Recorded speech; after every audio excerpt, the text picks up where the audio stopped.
Ito ang Tagalog summary ng 7 Habits of Highly Effective People by Stephen Covey.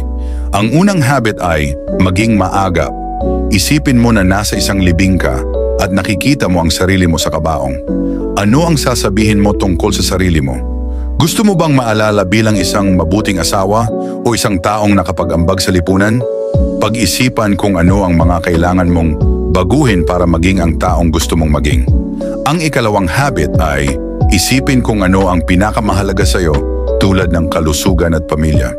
Ginugugol mo ba ang oras mo sa mga bagay na ito o inuubos mo ito sa mga hindi gaanong mahalagang gawain tulad ng panonood ng TV at pag-aayos ng mga papel? Siguraduhin na ang mga ginagawa mo ay naaayon sa iyong mga prioridad. Ang ikatlong habit ay unahin ang mahahalagang bagay. Isipin na pareho tayong nagsusulat ng libro at pinupuri natin ang gawa ng bawat isa. Mas makakatulong ito sa ating dalawa kaysa siraan ng isa't isa. Mag-focus sa pagtutulungan at pag-prioritize ng mga mahahalagang bagay. Ang ika-4 na habit ay isipin ang lahat panalo. Ang tagumpay mo ay hindi nangangahulugang kailangang matalo ang iba.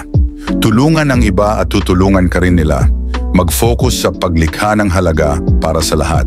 Ang ika-5 habit ay umunawa muna bago magpaliwanag. Makinig muna sa iba bago subukang ipaliwanag ang sariling mga ideya. Makipagtulungan para maintindihan ang bawat isa. Ang ika-6 na habit ay magtulungan. 2 tao ang mas makakagawa ng mas marami kapag nagtulungan. Maghanap ng paraan para magtrabaho kasama ang iba upang makagawa ng mas maganda at mas malaking resulta. Ang ika-7 habit ay laging mag-improve. Alagaan ang sarili sa 4 na aspeto: pisikal, sosyal, emosyonal, mental at espiritual. Kumain ng maayos, mag-ehersisyo, magpahinga, makipagkaibigan, matuto ng mga bagong bagay at mag-enjoy sa kalikasan. Pinapanatili ka nitong malakas at handa sa mga hamon sa buhay. Ang pag-improve lagi ay nagpapanatili sa iyo ng sariwa at nagbibigay daan upang maipagpatuloy mo ang pagsasagawa ng 6 na iba pang mga habit. Pinapataas nito ang iyong kapasidad na mag-produce at humarap sa mga hamon sa paligid mo. Ito ang 7 habit ng mga epektibong tao ayon kay Stephen Covey.